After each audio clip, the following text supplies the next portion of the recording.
இந்த விரதத்தினுடைய மகிமைய ஒரே வார்த்தையில சொல்லணும்னா, அம்பாளே நமக்கு அருளிய ஒரு விரதம் தான் வரலட்சுமி விரதம். வரலட்சுமி விரதம் என்று எவர் ஒருவர் விரதமாக இருந்து கலசம் வைத்து என்னை அழைக்கின்றார்களோ அவர்கள் வீட்டில் நான் நிரந்தரமாக தங்குவேன் என்று அன்னை மகாலட்சுமி தாயாரே வாக்கு கொடுத்திருக்காங்கன்னு நம்ம புராணம் சொல்லுது. அஷ்டலட்சுமிகளின் அருளையும் பெற்று தருவதே வரலட்சுமி விரதத்தின் சிறப்பு.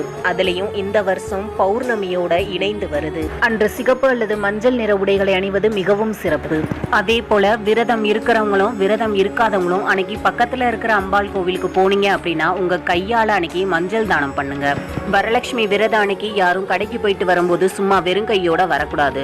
அரிசி, பருப்பு, எண்ணெய், கல்லுப்பு, மஞ்சள் இதெல்லாம் நம்ம பூஜை அறையிலும் நீங்க வாங்கி வச்சு அதை பூஜையும் பண்ணலாம். அன்று பசுமாடுகளுக்கு பூஜை செய்வதும் உணவு வழங்குவதும் மற்றும் 5 சுமங்கலி பெண்களுக்கு உங்கள் கைகளால் மங்கள பொருட்கள் அல்லது உணவு தானம் செய்வது மிகவும் சிறப்பு வாய்ந்தது.